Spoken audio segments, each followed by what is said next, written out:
I made mention of what I was about to start when speaking with Reg, but he did not show any interest, for he considered his association with that other group more important, and showed me all the paperwork he had collected from his previous involvement with the Rosicrucians. Having decided not to bother him with my interests any longer, I kept my friendship within certain limits as before. He preferred to continue with the group activities conducted by the hypnotherapist Jim Golding, who grouped people according to their star signs, and Reg belonged to the Leo group, although it was very unusual, considering that Jim was a therapist. It was not clear at the time what he was actually specialized in, whether he was a psychologist or simply a well-established hypnotherapist remained unknown. From what Reg said, Jim was keenly interested in helping those interested in mind control, and successfully demonstrated the benefits thereof by applying his know-how upon his adopted daughter, who apparently suffered from cerebral palsy. Reg was particularly interested in the practices of kahunas and their code of huna. He often spoke proudly about his involvement with Mr. Golding and the kahunas, and believed he could produce rain clouds by thought alone when practicing huna. I asked my other friend, Andreas, to come along to one of my groups, but his eccentric nature apparent, he explained he was going to go to Queensland, where his son lived, to travel into space within a UFO, and attend an urgent gathering by the Central Sun government he was a member of. His mental state and psychological condition did not cause any harm to anybody, and he was not receiving any treatment at the time, but was extremely friendly to everybody, and very helpful despite his mature age. However, occasionally I have noticed him coming to listen to me in the city when I lectured on subjects of clinical psychology, making a comment shortly after when meeting me for a hot drink, and telling me I was a master who came to Earth to help others. On the other hand, there were a large number of friendly people who accepted me as their friend in the group we newly formed in Caulfield. In regard to Reg, he did not take me too seriously at first. I believe he preferred to remain within the bounds of what was familiar to him, and probably his health condition was preventing him expressing his inner thoughts in other groups, unless he was conditioned to the not-to-go-out-from-our-organization syndrome. He loved preaching about his own philosophies to me without listening to what I might be saying. I suppose my very mild accent might have disturbed him. Obviously, he needed to talk to someone about his personal and private interests, and that person happened to be me, or his Baptist minister friend, who was more knowledgeable about his family background. His minister friend told him what his former wife Marianne said: "If I encounter him at all, I will scratch his eyes out." That greatly saddened Reg. There was something obviously more serious about him, but I did not want to pry. Personally, all the recent developments in my life had been extremely trying, and I needed to occupy my mind with more constructive, creative, inspirational endeavors, and even experimental interests, while remaining philosophical. Lee Iacocca sums up what I contemplated all along. In times of great stress or adversity, it's always best to keep busy, to plow your anger and your energy into something positive. My interests have always remained within a provable and repeatable premise. Furthermore, whatever I did or said had to assist somebody else along the pathway of life. I always believe that every one of us discovers little treasures and some wisdom throughout our lives, and if we are able to utilize them, they can become like a torch, shining brightly, providing us with hope. Remember the wise words of Jesus, which he must have adopted from a former source of knowing, for there is nothing new under the sun. You are the light of the world. Let your light shine. Do not put your light under a bushel. I contemplated that if what I discovered with my experiences and knowledge gained throughout the years is shared with others, like little treasures, it might help and inspire them, and I would feel immensely fulfilled and pleased. However, I could not do it any other way than voluntary and lovingly for others to see their own inner beauty, joys, and fulfilling aspirations. I could not primarily do it for financial gain, although creating a little wealth would never be a wasted effort. But it seemed everybody wanted to have everything for free. Frankly, what Malak and her husband desired to obtain in the form of a nominal amount of donations to offer me for the time spent with them would not even help me buy a loaf of bread. But nevertheless, I accepted their kindness. When they finally organized a get-together with their associates, some of whom were from professional backgrounds, I thought I was amongst friends, but as was often the case, I was apprehensive. This was not dependent on being negative about circumstances, but due to my previous experiences.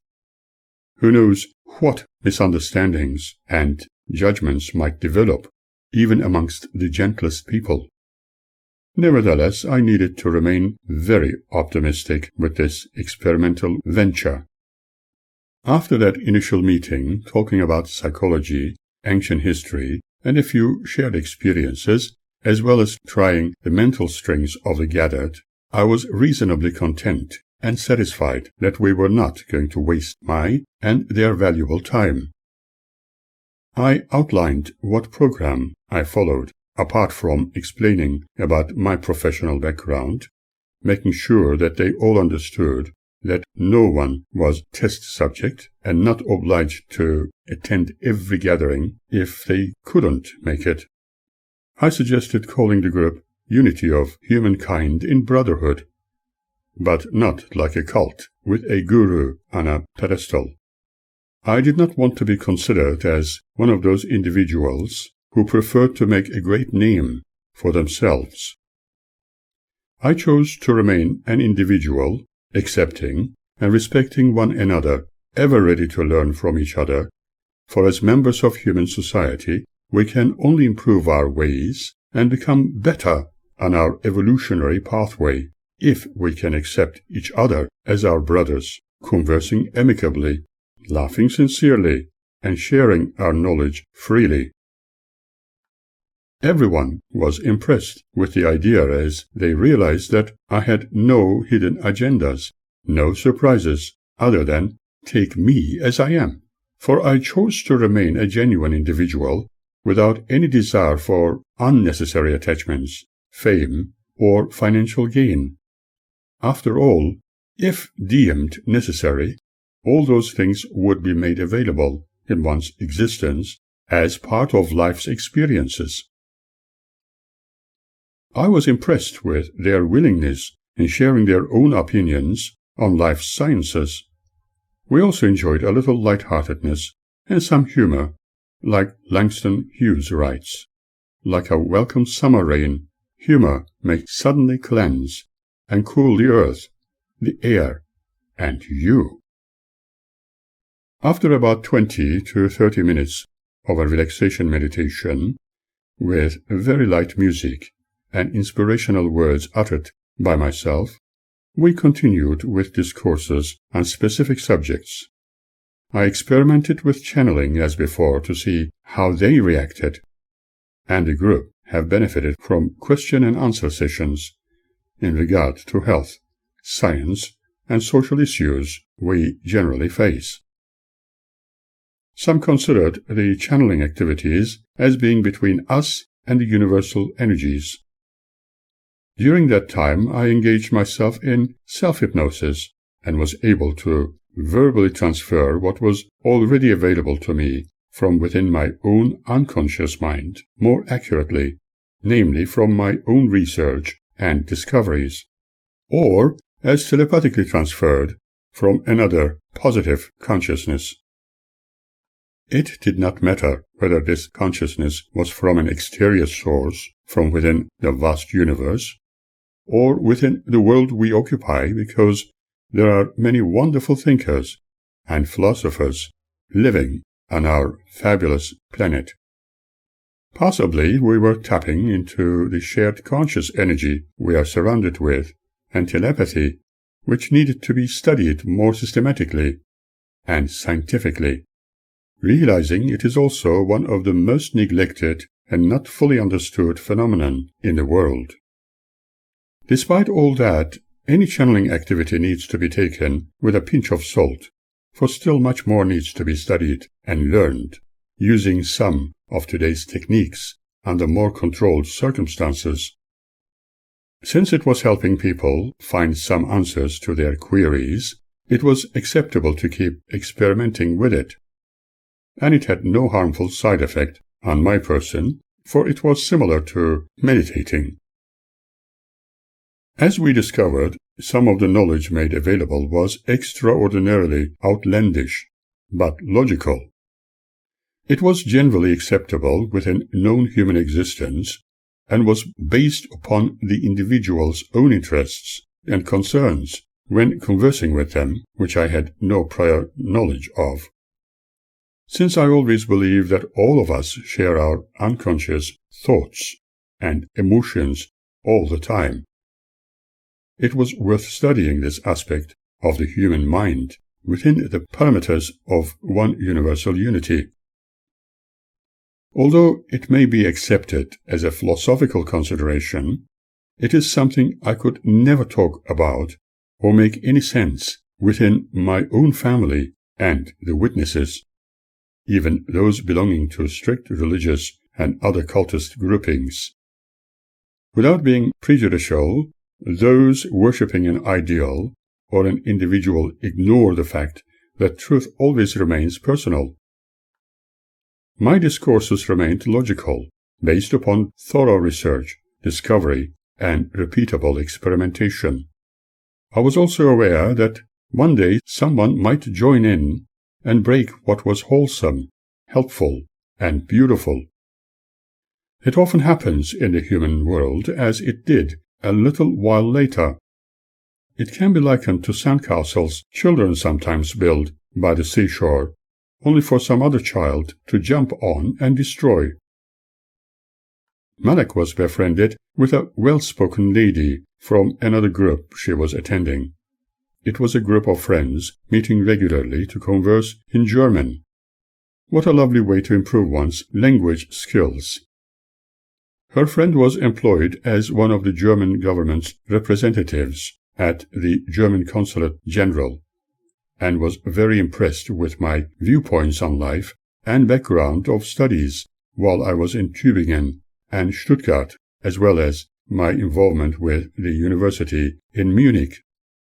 She wondered if I could be of some assistance to one of her colleagues who suffered mild depression due to his new appointment in Australia after many years of service in South Africa. She explained that their appointment as ambassadors or embassy appointees could only be for a given time, followed by another placement elsewhere in different countries. She also explained that if any staff member was involved with the citizen of any other nation, that person would lose some of the privileges they enjoyed, but the person in question would gain the opportunity to stay in the chosen country permanently. Following this, I met with them at their official address at 480 Punt Road, South Yarra.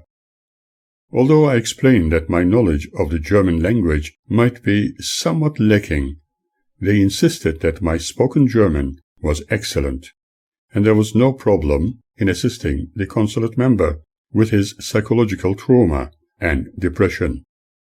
Just someone who could understand and talk to him in general would help him to see an alternative way towards his adaptability for the changed circumstances. But in the meantime, I was going through hell, as my personal life was in turmoil. I contemplated that by putting my mind into dealing with different issues exterior to my own might help me to put aside my own concerns for a while.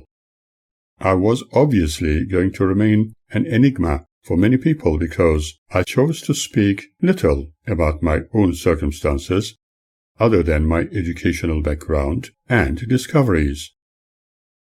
Malek's friend introduced me to her colleague, and I began having long sessions with him, conversing about a variety of subjects, dealing mainly with his traumas.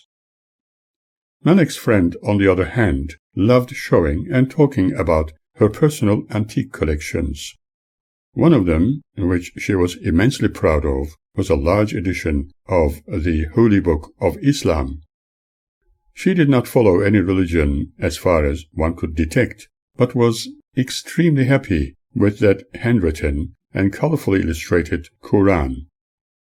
She valued it, for it was given to her as a gift during one of her international appointments. She strictly advised the gentleman in question to meet me regularly at his private address in South Yarra. I utilized some psychoanalysis and suggested simple but effective therapies to assist him. I also directed his attention to other psychologists, if he desired to consult them later. Once he discovered there were alternative ways to consider when feeling depressed, one could see how happy he became. However, he needed to put a little effort into a more favorable transient state, from his appointment in South Africa to the one in Australia. If you notice, I have purposely omitted certain names for privacy reasons. Malek's consulate friend told me at length about her deep interest in a well-spoken and professional Sri Lankan gentleman. She was in love with him, and he was keenly interested in her. When I met them, I was glad to see how happy they were together. He was an Australian citizen, and it meant that if they got married, her circumstances would also change accordingly.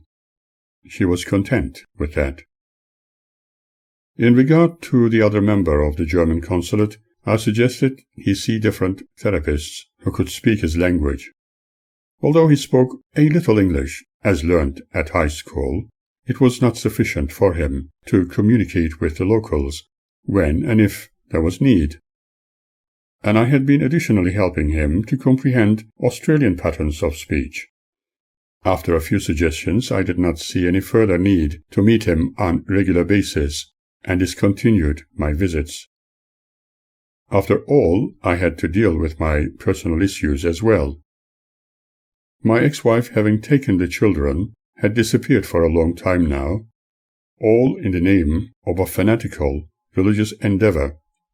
Obviously, being very gullible, she fell into committing a terrible wrong by taking the children away to somewhere I had no idea about. I observed all my engagements and hopes analytically for a substantial future, but was still depressed into a dull coma, thinking, what is the use of all this? I felt like doing nothing for myself for a long while. For example, it was supremely better to share the joy of cooking with my family once, especially when they were very young. But now I was facing complete emptiness, no matter how hard I tried to avoid feeling that way. I was sure that the children's mother was trying to make them forget me, who the witnesses attempted to paint black, for being a disfellowshipped devil worshipper, because anybody who did not recognize their truth had to be evil. This was unfortunately still intruding into my nightmares from time to time. Under these circumstances, my income from part-time jobs and exhibitions of paintings in Australia was on rocky ground, and I could not continue with empty dreams.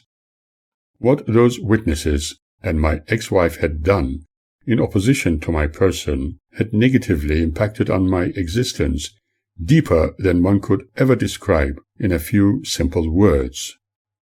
Although Magda called me evil since that disfellowshipment and judged me as unfaithful, did she ever consider who or what was really evil?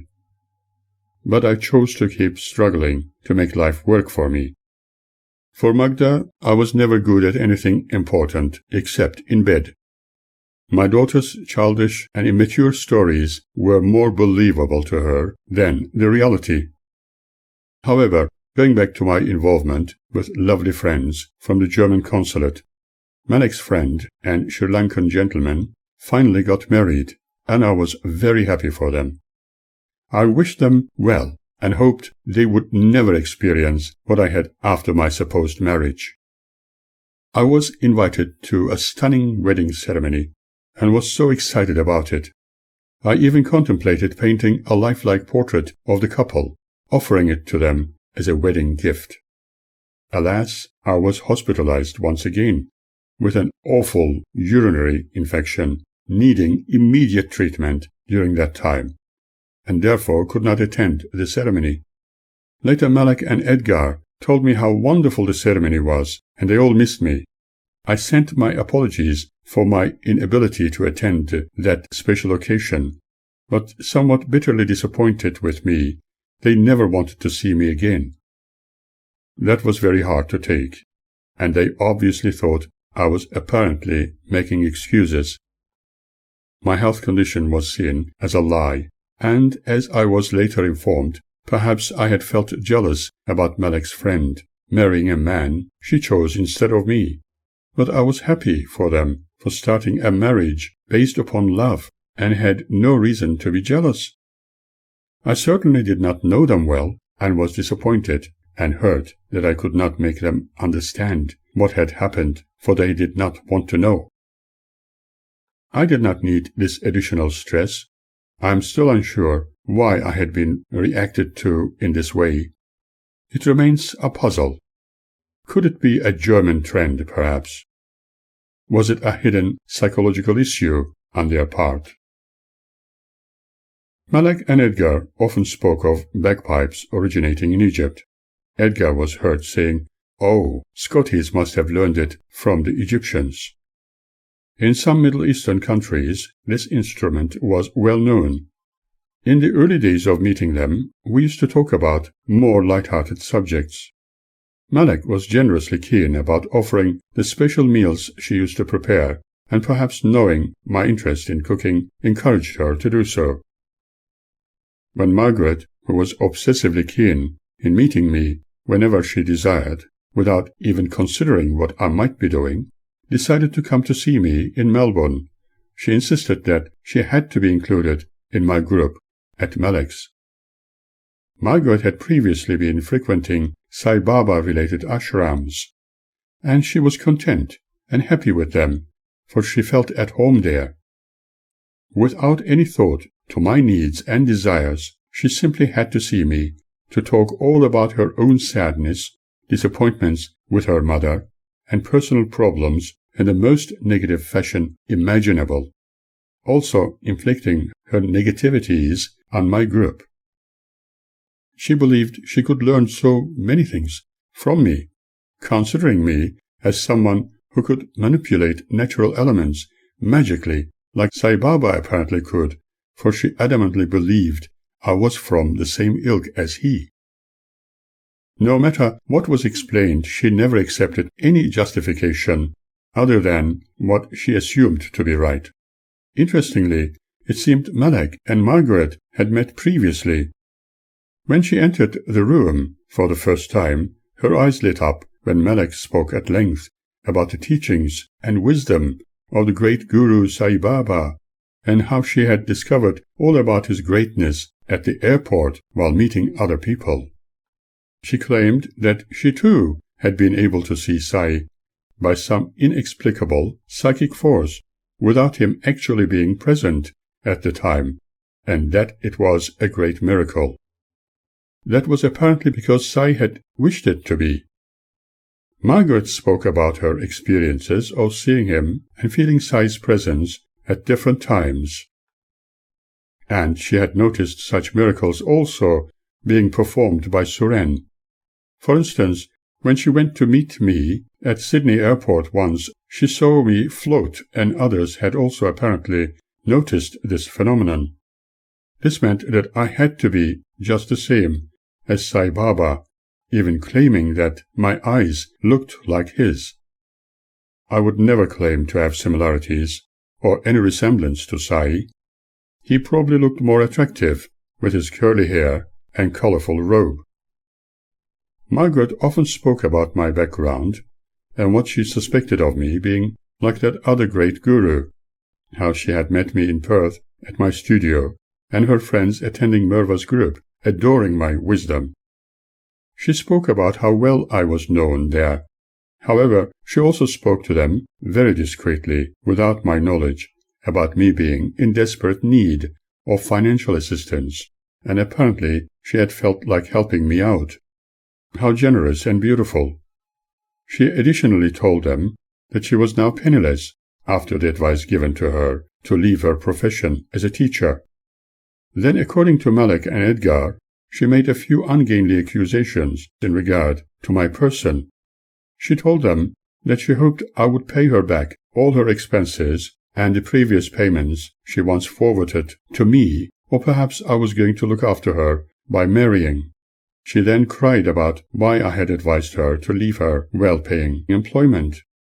It looked like they were beginning to see the distorted motives behind Margaret's claims, for it was extraordinarily illogical for anybody to talk about a person adoringly and then complain about him as if he was a wrongdoer immediately afterwards.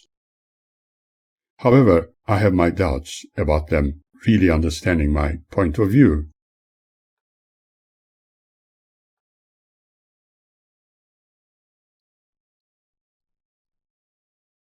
To begin with, I never advised her to leave her job other than tell her to follow her own heart.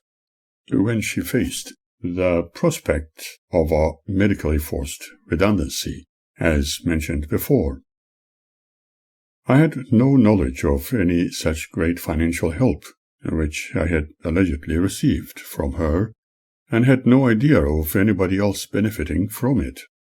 However, I received a gift of a very small amount of money one Christmas, which I utilized with my then assistant when I lived in Perth.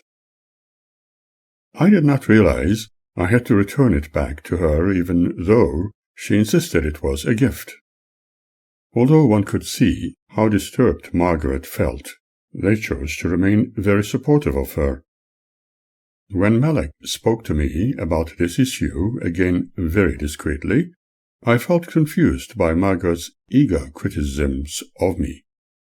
I felt that just for the sake of peace, I should provide the sort of money Margaret complained about. I still would pay her the sums she demanded, in order to have nothing else to do with her. But she continued conversing with me in a most critical manner, still demanding when we were to get married, ignoring my needs, desires, and plans. She attended my meditation group and was extremely impressed, yet her criticisms of me to others did not paint a nice picture. One naturally asks, how is it possible for a woman to complain bitterly about someone she considers a cheat as well as an ascended master, yet wants to be married to them? It is beyond me. I still believe Malek and her associates were unable to see what Margaret was experiencing. We certainly had nothing in common, and she was aware of it. However, in her fantasies, I was apparently the boyfriend and was in love with her. She often declared to others that she loved who I was, but in reality we hardly knew each other. Occasionally we met in Sydney over coffee and for a meal, but even when I stayed at her place in a spare room, I remained extremely private. Although she had spoken to me of her dreaming of us having sexual interests, it remained only in her fantasies. I know that when two people from opposite genders meet or spend some time together, others seem to consider them having intimate relationships in today's society. And men are hardly believed even when they declare the truth about having had no intimacy. I found it very sad and in fact devastating not being believed. After a considerable time, Margaret appeared to interpret my decline as part of my spiritual growth, and seemed as if she reluctantly accepted it, although she had high hopes that I could be persuaded into her way of thinking. This is the utmost truth, for I have no reason to tell anything to the contrary, yet I was questioned by my new friends regarding this invented problem. They now knew, and were hopefully convinced, that I preferred to live alone for my own personal reasons. Who knows, they might have erroneously interpreted my desires as part of my gender preference. It still amazes me how somebody like Margaret can so loosely make negative comments about her assumed boyfriend, expecting that person to love and marry her one day. Malak and Edgar seemed to understand my position, but I was not fully convinced about that. Remember, in our seemingly advanced cultures, women are considered as always being more reliable and truthful. My ex-wife made use of this and told many untruths about me. As a Jehovah's Witness, she was believed to only speak the truth. In time, I was going to discover what my new friends really thought, but that would only assist me to know who my true friends were. As time went by and they met Margaret more often, she told them that she had known me a lot longer than they did, and managed to use her own twisted psychology to influence them that I was not an angel, perhaps even a pretender. After some lengthy talks with them, and logical consideration in regard to how I met Margaret and how our so-called friendship had developed, Edgar in particular began to see the pointers why so many ugly things had been said about me. Margaret needed moral support, but her continued desire to be married to me was not welcome. She proved herself to be very vindictive, and even angry with me for being too slow in making the expected approach, asking her hand in marriage. It was simply not happening. Her complaints about my person, receiving all the money she supposedly provided me with, was not helping the situation. She was like dog with a bone in her forever complaints about me. Although I have thanked her for her generosity for all those monies she claimed to have sent, in truth they never materialized. As indicated earlier, Merva's brother had offered me $1,000 towards the expenses of my studio when I opened it in Perth, which I preferred to return as agreed when ready. This was also one of her complaints, as if it was any of her business. However, I am a person who believes in honesty and integrity. Even if gifts given to me many moons ago were later claimed as needing to be returned back, I would simply return them with many thanks for the privilege. All the things Margaret complained about me could sadly be attributed to what a naive person she was, especially after all her efforts of the most negative kind, while at the same time expecting and hoping to be loved, as in a girlfriend-boyfriend relationship. It was clearly evident where one stood. On a lighter note, let me tell you about something different. While I was living in St. Kilda, I remember the day when it poured so heavily that the whole of Berkeley and Auckland streets were badly flooded, and the rushing water was above knee-height, so that the wheels of trams, buses, and cars were invisible to the observer. I watched the heavy rain for a while from my window, for we had been advised not to venture out until the water subsided. It was sad to see how those vehicles and shops were adversely affected. Everything was in a mess. All the precautions people were taking, such as sandbagging, proved futile. My windows broke in the heavy storm, and rain started to pour in, but I was able to repair them quickly. Interestingly, I had left my audio recorder running, which recorded the sounds, later surprising me. Normally, I would not ignore such things, but the sudden downpour had changed everything after I started recording some of my poems. In the meantime, Christina called me to ask about my ideas in regard to her personal issues. Immediately after, Margaret calling from Sydney, crying and talking about how insecure she felt after leaving her job on my advice, was not appropriate, although it was amusing. She promptly asked if I was going to visit her soon, and were we going to get married. My reluctance, due to circumstances after the storm, that I would not be on the telephone for long, was not taken well by either of them. Margaret was going to call me that night, whereas Christina, believing I was a great wizard, asked my advice how best to deal with her special interest regarding David Hill, who was head of the ABC network in Australia at the time. Whether I had to deal with the urgent problem I was currently faced with, or doing something for my own self, day or night, it did not matter. I had to find answers and solutions to certain people's needs. Christina was happily employed by the ABC, was a coffee connoisseur, an antique collector, and in a sense a very philosophical woman. She hated her mother for personal reasons, but was extremely logical. She attended some of the VSU gatherings with me and was not impressed with their artificiality. Occasionally, I met her in cafes, specializing in good coffee, but she was a very heavy smoker, which was quite a concern.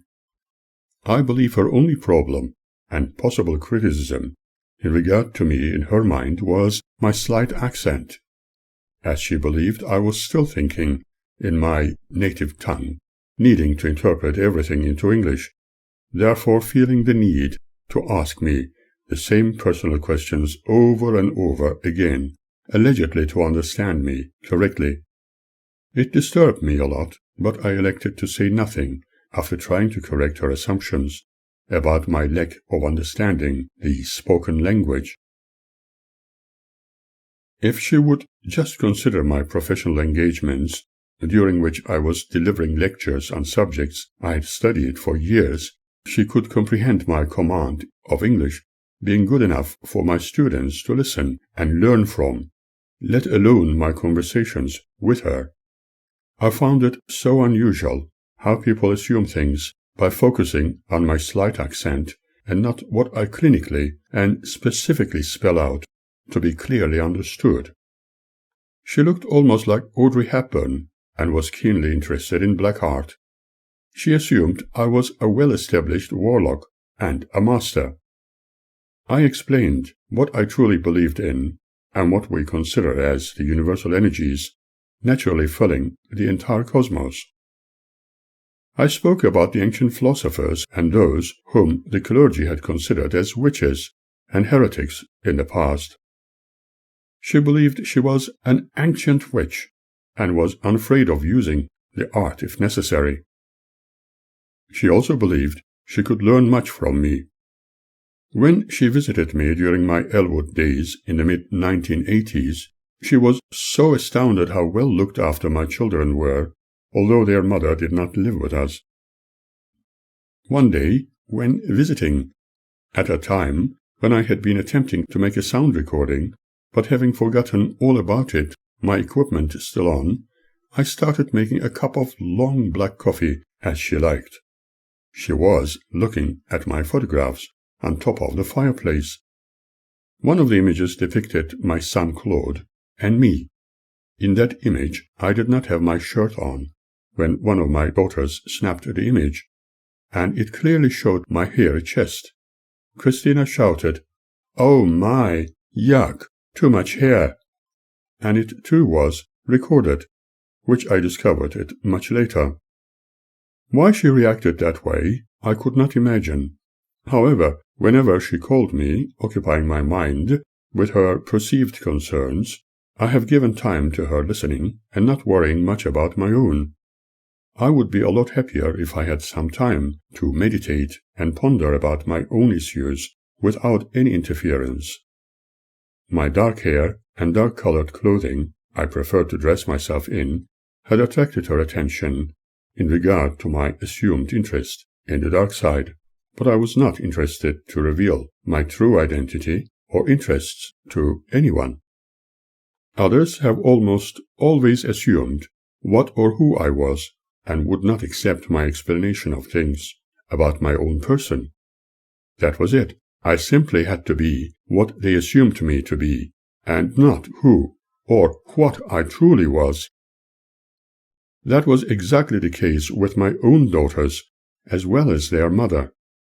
They never wanted to know who I was or what I was interested in, only assuming me being involved in wicked things, influenced by the edicts of a cult my wife adhered to.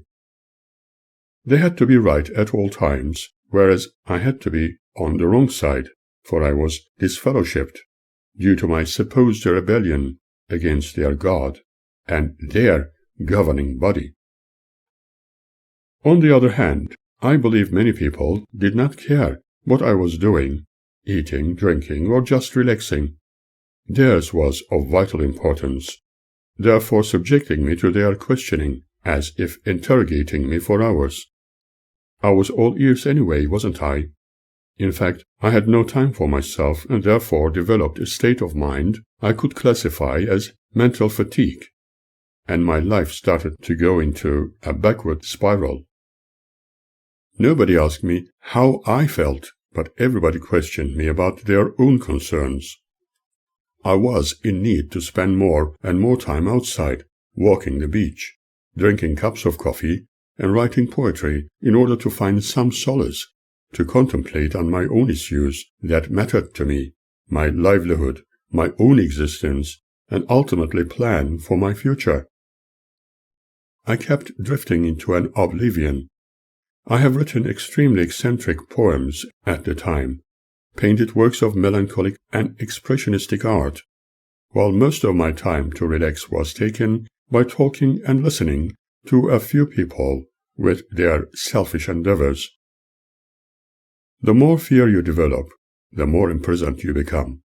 The more hope you have, the freer you become.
I was in a very depressed state at the time, while also being completely cognizant about the signs, needing to do something immediately to give myself a direction. I desperately needed to have a complete break from everything I was doing, everything I was thinking, everything I was planning, every joy and pain. But how could one do it in the best way? I decided to take it as easy as possible by walking the beach, wandering along Ackland Street, and drowning myself in strong cups of coffee at one of the coffee lounges, which I had not yet tried. Every time I went for my walks, I took my satchel, a notebook, and pens. Whenever I sat down for a small drink in one of the many eateries, I jotted down all my thoughts which were troubling me on a page or two, followed by another one or two, with all my happier thoughts. Eventually I reduced the amount of negative ones and increased the happier thoughts and ideas about myself. By the end of the week I was writing only about happy and positive ones, which were also very logical. All my poems reflected this. Then I painted happier subjects and places I had been to all around the world, and even those imagined ones. My portraits also started to reflect them. My financial affairs were not as healthy as they were before, and so I applied for other employment opportunities without avail. This was when I started to think in terms of sharing accommodation with like-minded people, or even students. One day during late 1980s, while having my favorite beverage in one of the coffee lounges and jotting down my impressions on a piece of paper, I noticed a Philippine woman and her 10-year-old son seated at the next table, having drinks, and heavily engaged in some talk, which sounded at first like an argument, but there was also lots of laughter. The little boy, with black hair, was full of giggles, and his eyes looked unusually big. The brown-skinned lady was a small-built and pleasant-looking person. Judging by her looks, she could have been of Spanish descent. Suddenly, the child approached me, asking what I was writing about. To tell you the least, it was very unusual and surprising, for in those days children were made aware of stranger danger because of the ugly things we used to hear about. He was extremely friendly, and I spoke to him like a teacher in a classroom, explaining things in a simplistic manner. He was very curious and wanted to know more. I felt that the mother had encouraged him to approach me, but then she called the boy, saying he should not bother other people like that, apologizing for the uninvited intrusion. Realizing that this could have been psychology in action, or even theatrical behavior, I smiled, assuring her that there was no problem. For a little while we conversed about the world, the weather, people's emotions, their happiness and sadness. She then asked me if I was a philosopher or psychologist, and I told her I was both, but also had an art studio nearby. In that instant, I reminded myself that I had already told too much about me, for I would normally be very cautious. I drew a simple caricature of the little boy, and he was thrilled with it, just like his mother. She eagerly introduced herself, telling me where she came from and where she was currently employed. She was working for Australia Post in the city, and Robert had started going to Elwood Primary School. This interested me because my children had gone to that school. For some reason, I felt uneasy after I told them that I currently lectured at one of the universities in the city, and that my studio was not far from the coffee shop and was preparing for an exhibition of paintings. Before leaving, for the friendliness I enjoyed, I paid for drinks and ice cream, but they wanted to walk with me, as they were going to visit Robert's father in Elwood, and she had left her car near his address. Although I did not tell them exactly where I lived, when I entered my premises, they would know, However, I did not give it any thought. As soon as I entered my unit, I had to answer the telephone, for it was ringing insistently, as if an emergency. I found myself talking to Margaret, her voice repeatedly asking me about her emotions and personal problems for over an hour. As soon as I put the telephone down, Christina rang, concerning her personal issues, for another hour. Admittedly, I never brushed people away, even those who had no feeling and did not care about my needs, only burdening me with their problems. I was happy if I could help others, but I also desperately needed time to relax and think before burning out completely, needing to disconnect my telephone from time to time, for the situation was becoming unbearable. Hoping to have some time to concentrate upon my own needs, I had to have an easygoing, light-hearted lifestyle. I was going to do a little painting and go out for a light lunch, look at some books and records. It felt like a lovely weekend. My place tidied, I was relaxed and at ease. I was not expecting any calls, and certainly no visitors, although I had spoken with Reg earlier, and we were to meet on a different day. However, very late that night, while relaxing with some light music, there was a very urgent knock at the door. Unwillingly at first, and hesitantly I went to the door, thinking that perhaps I had a very long break, and now my relaxation had to be broken at this late hour. Seeing Robert and his mother standing there was quite a surprise, for one would normally not expect any visitors, especially strangers, at that late hour, well after 11 o'clock. It was highly unusual. So what had brought them here this late? She asked if they could come in, as the situation was urgent. This approach made me feel very panicky, but I calmly invited them in, and offered them hot milk, tea, and very light snacks, although I was not prepared for this. They seemed very happy, but I was not. I contemplated that perhaps they had a genuine problem, for under normal circumstances nobody would intrude like this. It had to be something really drastic to make them consider visiting total strangers like myself at this hour. Was there perhaps some other motive behind this intrusion?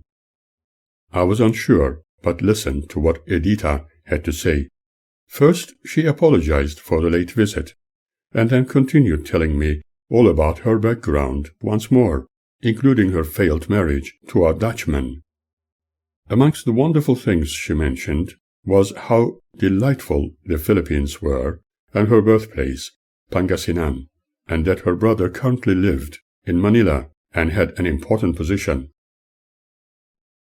Her mother was a simple but intelligent woman, living in the province of Pangasinan. The provincial capital, Lingayen, is located on the west of the island of Luzon, along the Lingayen Gulf and South China Sea. They speak Pangasinan. Her husband was living in Elwood, had girlfriends, and they were divorced. She had a newly built house in Chelsea Heights. Her car had broken down. Her husband did not want to accommodate them, and there was no public transport at that hour.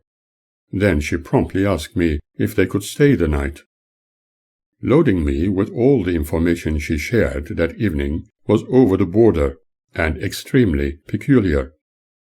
She said she could trust me and came uninvited to my place with her young son, Robert. Then she explained Gus, her ex-husband, had a gentleman renting a room at his place. She told me once again, repeating her words, all about her employment with Australia Post, where her position was seemingly an important one. So many words streaming from her signaled to me how worried she was in case I would say no. She was very happy when I told her that they could stay just for the night, and we could put her and Robert in the spare room. The time was nearly 1 in the morning. She was very thankful, and conversing a little further, she told me that she had been researching into other belief systems and even studied with Jehovah's Witnesses, but she was not convinced. Her ex-husband was once a baptized witness, but was excommunicated for some reason. Probably he was questioning the Spirit by his curiosity. One other issue she made mention of was that her husband was sometimes a very violent man, and she did not want to stay at his place. This reminded me of the familiar trends of my wife and children accusing me of being a very rough and violent type. After she finally went to bed, I thought I was either having a nightmare or had lost myself somewhere, and again I was to stay up for the remainder of the night, creating yet another painting, for I could never sleep when other people intruded into my home, for I am indeed a very private person. For her part, telling me the reason for her visit the way she did was also very unusual. Normally one would never disclose one's life story to a total stranger, for in reality it is not a good sign. Before retiring, she repeatedly, bitterly complained about her husband, and told me he never cared for anybody and could be extremely vengeful. Probably she thought she needed to tell me all about it for reasons I was not knowledgeable of, and had no need to know. I responded saying that such a nice woman, like she was, could only attract nice people to herself, and it was so unusual to hear something as bad as this. "Oh," she said, "you don't know him. He can be very bad sometimes when angry."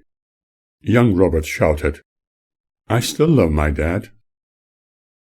What I then heard made me ponder once more about my own story for a moment. My ex-wife was such a wonderful person who loved her family and told only the truth, as believed by her children, was married to an awful man who was not in that truth, and therefore an evil one. I asked Editha if she still practiced the Jehovah's Witness belief, because if she was, she could not be accommodated by worldly man unless they were married. She laughed, asking, "But you are not a witness, are you?" "No," I responded, "I never was, but my ex-wife, long after our first encounter, was baptized into their faith, and they have disfellowshipped me, because I was apparently unfaithful and questioned the Spirit." It seemed Gus did not want to have access to the boy that evening, for he had a girlfriend at the time of their visit, and it was getting late. In the case of Editha, her car breaking down so she could not go anywhere gave me no choice as a human being, but accommodate them. I could order a taxi, and even pay it for them, but I did not have the means within a well-planned budget I had to stick to. I had a spare room and a bed anyway. She must have thought I was a very nice person, and was not going to disappoint them. This was unusually and completely unexpected. It can even be classified as an unethical intrusion. I took the situation seriously, and seeing a mother with her young child in desperate need, I had to deal with it immediately. They could spend the night at my place, but in the morning they had to leave. I even light-heartedly suggested they could have a wholesome breakfast for a minimal fee of $5. She accepted it without realizing what I said was a joke. In short, I could not send them out into the streets at that late hour. I am absolutely certain that after encountering me at the cafe in the morning, she had already planned what she was going to do that evening. Could it be just another way of forcing oneself into someone else's life? Then again, was she really genuine? Obviously, she had discovered an honest and very gentle person in me, believing I could never allow a woman or child to become miserable. She was certainly taking chances. Another question crept into my mind. What if she was someone who would take advantage of people like me, but for some reason I was calmed with the situation, Although, with all my own personal concerns and this new emergency situation, I was not going to get any sleep that night, not even an hour. The place I occupied was just big enough for me, and I was no longer comfortable with other people around me. In reality, I was accustomed to living alone, content with my own dreams and fantasies. With my unexpected guests, it felt really crowded. However, very calmly I showed them the spare room and facilities. The spare bedroom, with a comfortable double bed, was certainly a wonderful idea for the young one, who could not wait until he went to sleep. Shortly after, Editha followed her son, and I felt the bliss of being just on my own once again. Alas, I always feel uneasy, especially when I need the place and time for myself alone. Assisting people in need was excellent, but not knowing what motive or reason they had was concerning. Personally, I could not go to other people whom I did not know well for their assistance, and what happened this night was peculiarly unsettling.